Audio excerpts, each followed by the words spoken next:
Selamat hari Minggu adik-adik. Ketemu lagi dengan Lose Yola di sini. Nah, adik-adik, saat ini kita akan mulai ibadah sekolah minggu kita. Adik-adik masih ingat enggak aturan ibadah kita?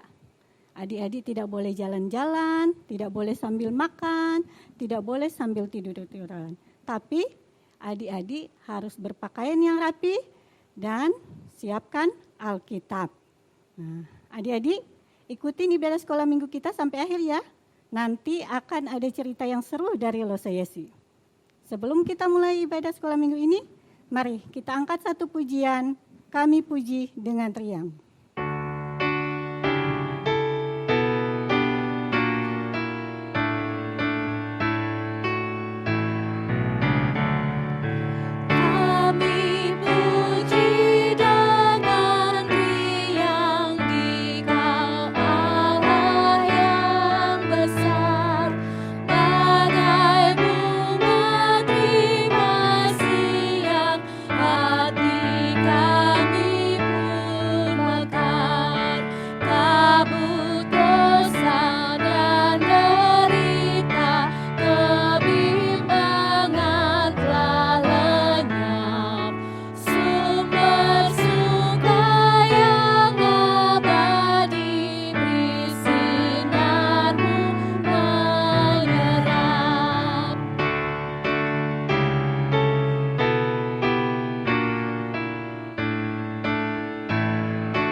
Firman Tuhan yang akan disampaikan oleh Lose Yesi, mari kita berdoa yang akan dipimpin oleh Kak Christian. Adik-adik, mari kita bersatu dalam doa. Tuhan Yesus, terima kasih untuk hari ini kami masih diberikan kesempatan untuk beribadah di ibadah sekolah minggu ini ya Tuhan. Terima kasih untuk waktu yang Engkau berikan kepada kami sehingga kami masih dapat bersekutu pada pagi hari ini.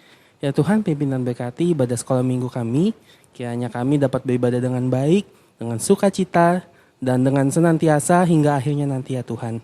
Berkati Lose Yesi akan membawakan firman, kiranya kami dapat mengerti, kami dapat memahami, dan kami dapat melakukannya dalam kehidupan kami sehari-hari ya Tuhan. Terima kasih Tuhan Yesus, dalam nama Tuhan Yesus kami berdoa. Amin. Adik-adik, mari kita siapkan hati kita untuk mendengarkan firman Tuhan. Sebelumnya, kita angkat satu pujian, mari masuk. Mari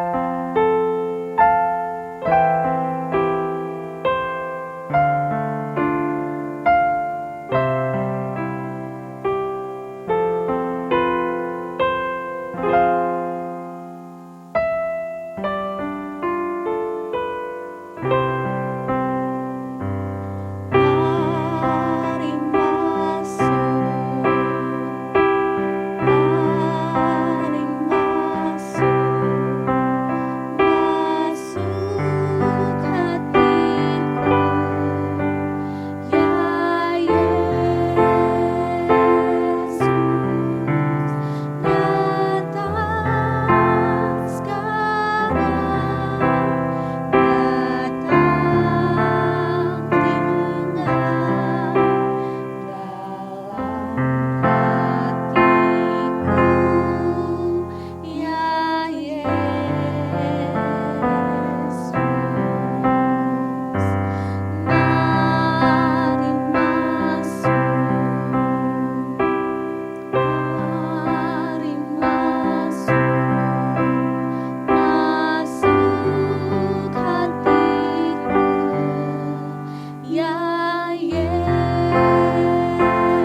Yesus.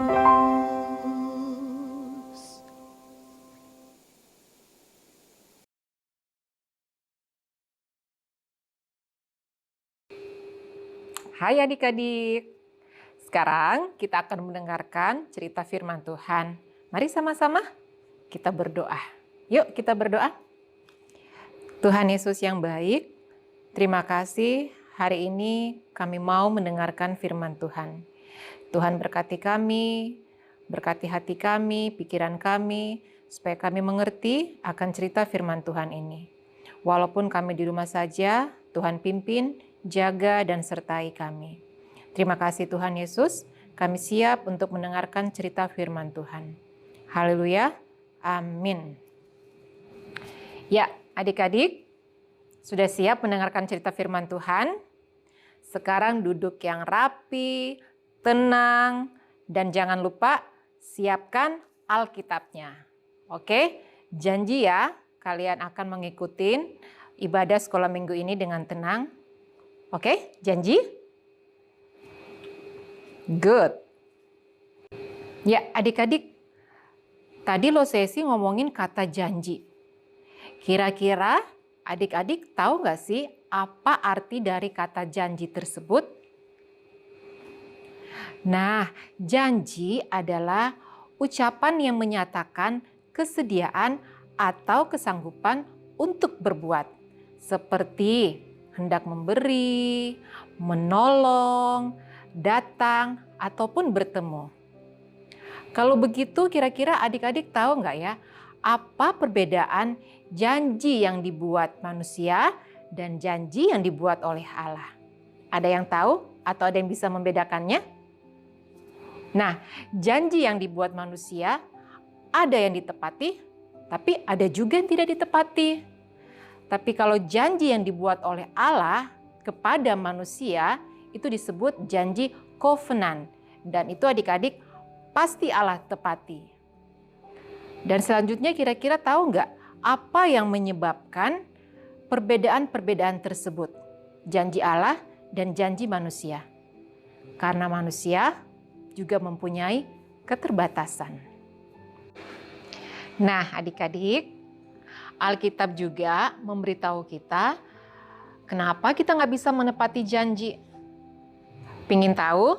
Yuk sama-sama kita lihat apa yang membedakan antara Allah dan manusia.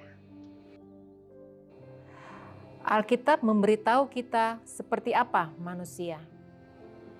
Manusia terbatas ruang. Tubuh kita hanya berada di satu tempat pada saat yang sama. Manusia dibatasi oleh waktu. Kita mempunyai awal dan akhir. Ada banyak hal yang manusia tidak mengerti. Manusia terus berubah-ubah dan seringkali tidak setia. Manusia diciptakan menurut gambar Allah, tetapi ada banyak hal yang tidak dapat manusia lakukan dan kendalikan. Manusia berdosa dan egois. Mereka berbohong dan tidak melakukan apa yang Allah katakan. Alkitab memberitahu kita seperti apa Allah. Allah berada di mana-mana pada saat yang sama. Allah tidak memiliki awal maupun akhir. Allah tahu dan mengerti segala sesuatu. Allah tidak berubah dan selalu setia. Allah Maha Kuasa, Ia dapat melakukan segala hal. Allah sempurna, suci, dan selalu mengatakan kebenaran. Nah adik-adik, tadi kalian sudah melihat kan? Alkitab sudah menjelaskan seperti apakah itu Allah, seperti apakah itu manusia. Nah adik-adik, kita juga dapat bergantung kepada janji-janji Allah. Bukan hanya karena janji-janji Allah itu bijaksana, tetapi karena Allah mempunyai kuasa untuk menggenapinya atau membuat janjinya itu terjadi dalam kehidupan kita. Adik-adik juga pasti masih ingat kan cerita Lose Stefani minggu yang lalu tentang Allah memanggil Abraham dan menjanjikan hal-hal besar kepada Abraham. Hari ini kita juga akan belajar lagi dari Abraham dan Sarah, bagaimana mereka bertumbuh dalam mempercayai janji Allah. Adik-adik, tahu kan Abraham banyak diberikan janji-janji oleh Allah. Ya, bahkan Abraham tinggal di tanah yang Allah berikan kepadanya. Di sana Abraham berkecukupan makanan dan juga minuman, serta mendapat banyak sekali kesenangan di dalam kehidupan sehari-hari. Bahkan sudah banyak peristiwa-peristiwa yang di dalam kehidupan Abraham berkaitan dengan salah satu janji Allah kepadanya. Kira-kira adik tahu apa janji Allah itu? Ya, salah satu janji Allah itu adalah memberikan banyak keturunan. Tapi Abraham masih percaya pada janji Allah itu, bahwa Allah akan menepati janjinya dan memberikan keturunan kepadanya. Adik-adik, ternyata ada 3 hambatan yang dihadapi Abraham dan juga Sarah. Tahukah adik-adik apa hambatan itu? Yuk kita buka Alkitab kita dari Kejadian pasal 16 ayat 1a. Teman kalian Brian akan membantu Loseyesi membacakannya. Kejadian 16 ayat 1a. Adapun Sarai, istri Abram itu tidak beranak. Demikianlah firman Tuhan. Jadi, hambatan yang pertama bagi Abraham dan Sarah adalah Abraham dan Sarah tidak punya anak. Coba kalian pikir, bagaimana mau punya banyak keturunan kalau tidak punya anak, apalagi untuk meneruskan keturunannya. Nah, adik-adik, apa hambatan kedua? Yuk, sama-sama kita buka Alkitab dari Kejadian pasal 12 ayat yang keempat. Teman kalian Delbert akan membacakannya.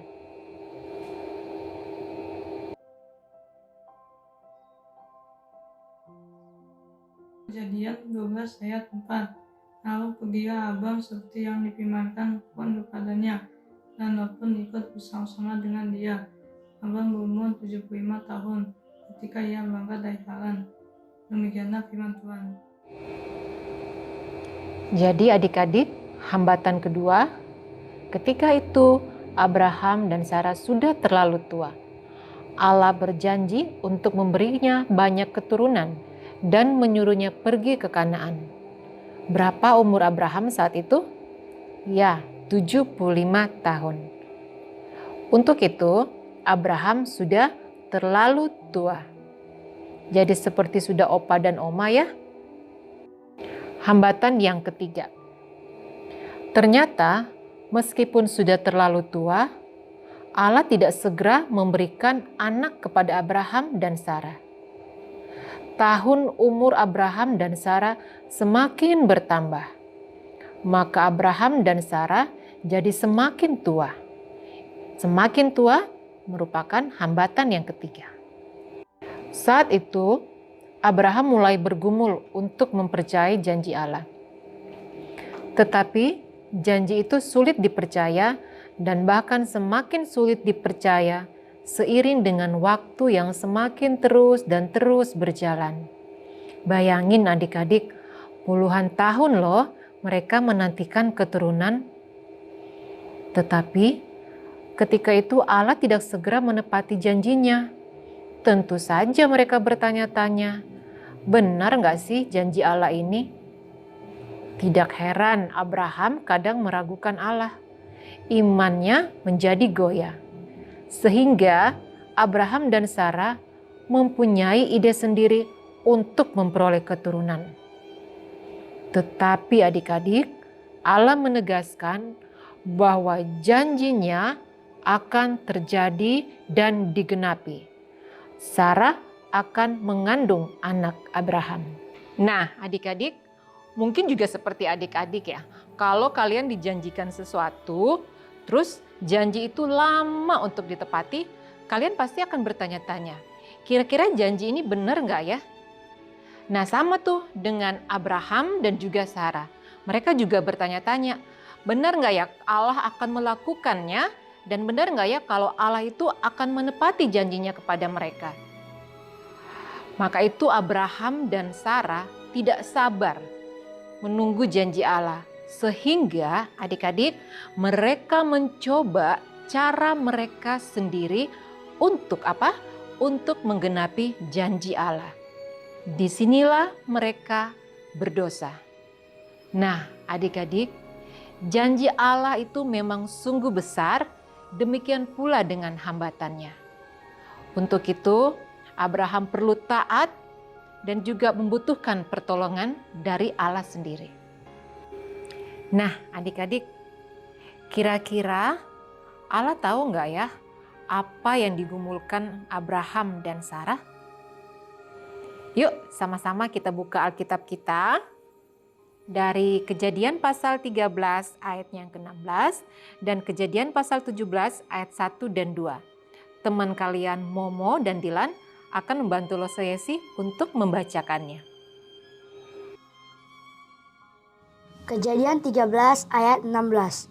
Dan aku akan menjadikan keturunanmu seperti debu tanah banyaknya. Sehingga jika seandainya ada yang dapat menghitung debu tanah, keturunanmu pun akan dapat dihitung juga. Demikianlah firman Tuhan.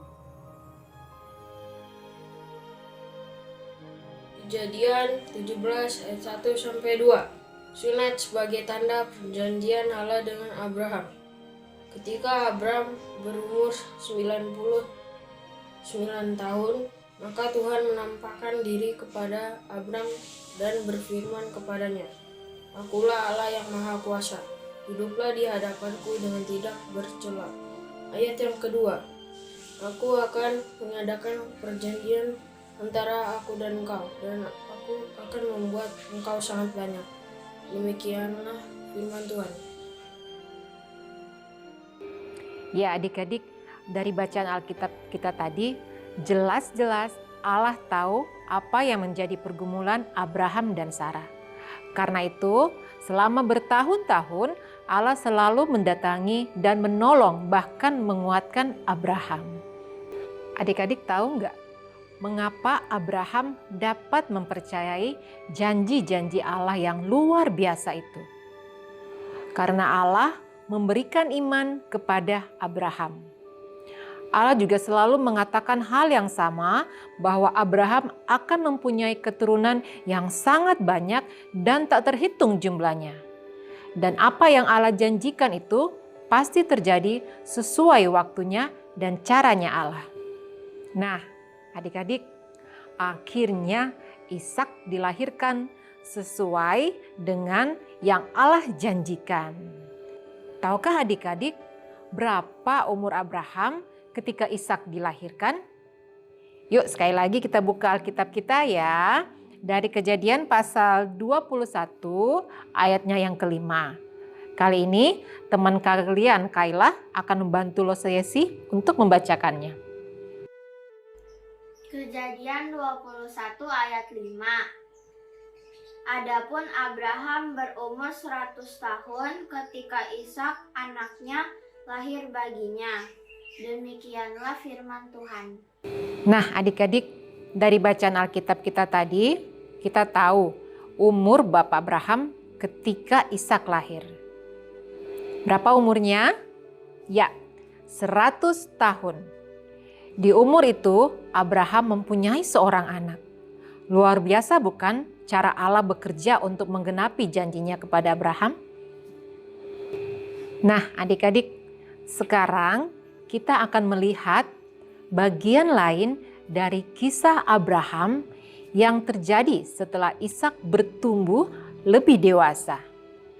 Adik-adik tahu, iman Abraham itu bertumbuh seiringnya waktu. Karena apa? Kita akan melihat Allah merintahkan apa kepada Abraham. Sama-sama kita baca lagi dalam Alkitab. Kejadian pasal 22 ayat yang kedua. Teman kalian Jason sekali lagi akan bantu Loseyesi untuk membacakannya. Kejadian 22 ayat 2. Firman-Nya, ambillah anakmu yang tunggal itu yang engkau kasihi, yakni Ishak.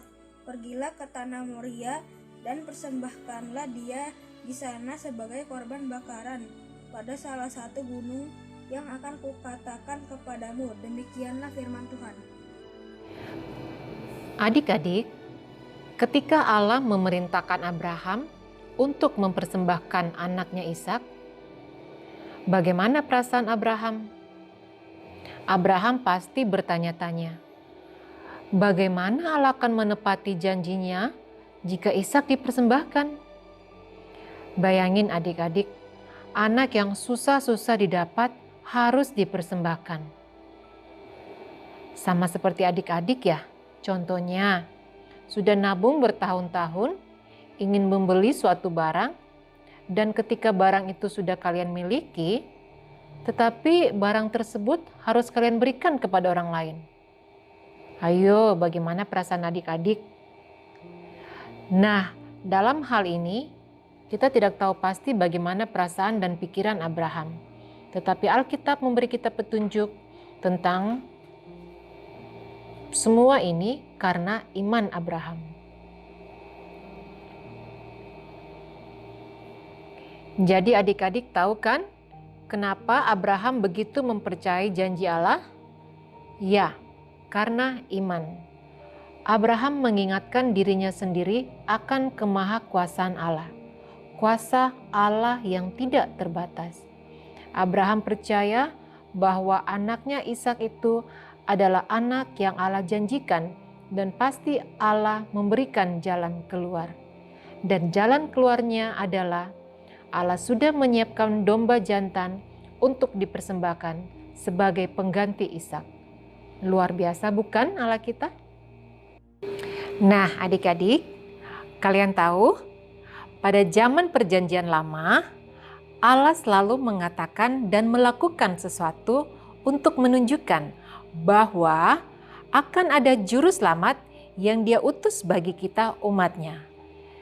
Jadi ketika Allah menyediakan domba jantan untuk mati menggantikan Ishak, Allah sedang mengilustrasikan kepada kita tentang makna dari mendapatkan pengganti untuk mati bagi seseorang. Yakni Allah sedang menggambarkan bahwa kita akan mendapatkan juru selamat. Kira-kira siapakah juru selamat itu? Ada yang tahu? Ya, benar sekali. Juru selamat itu adalah Yesus Kristus.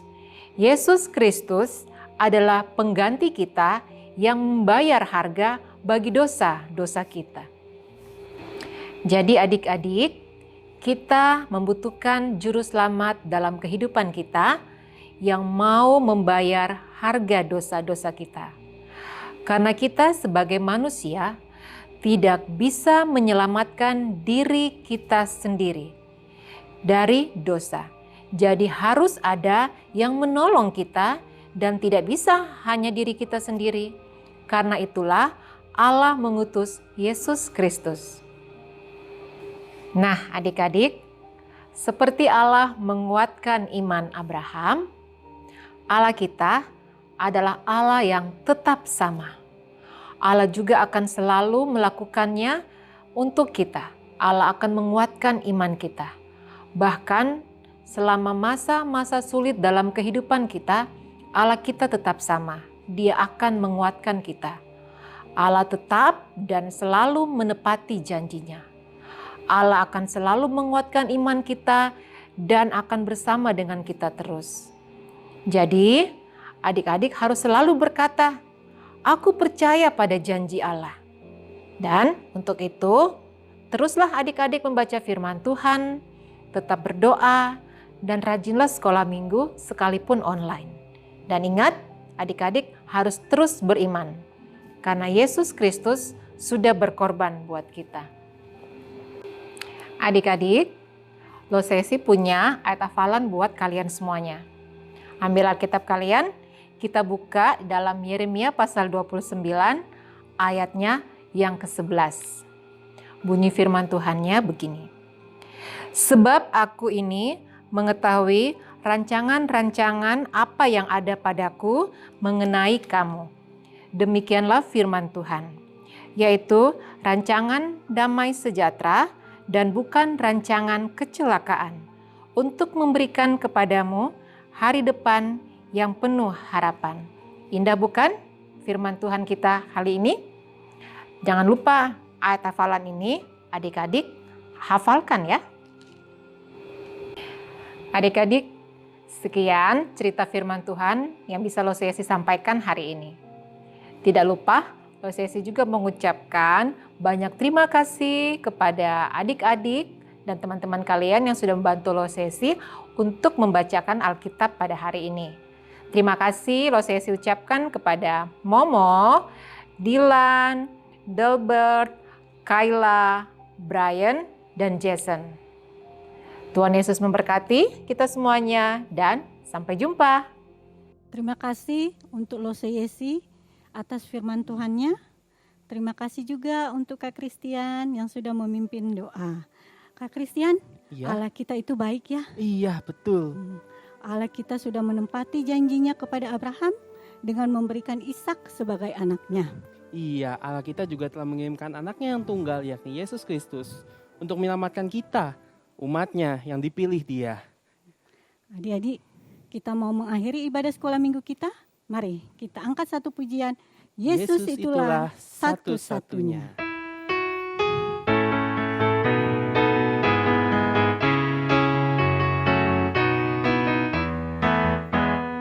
Yesus itulah satu-satunya penolongku yang sungguh.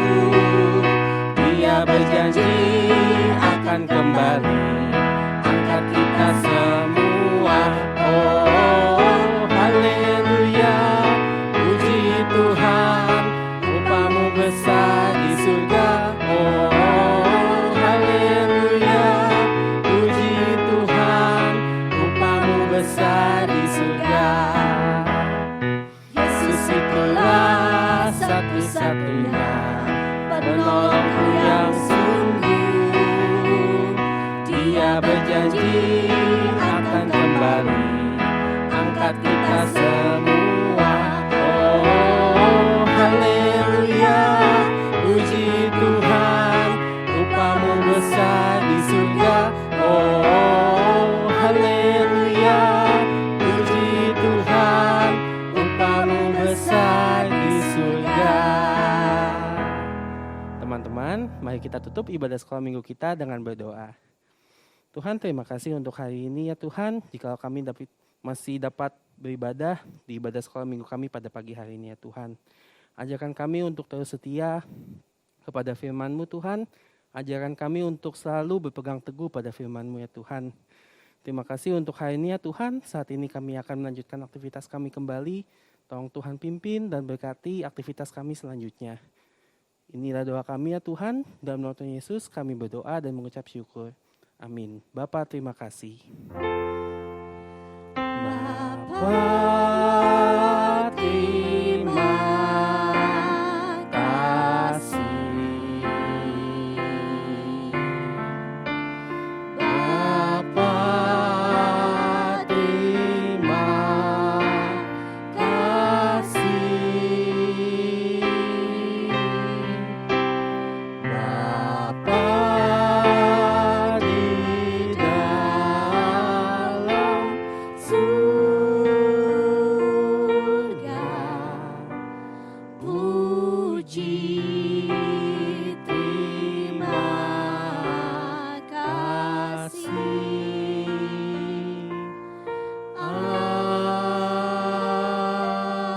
Amin.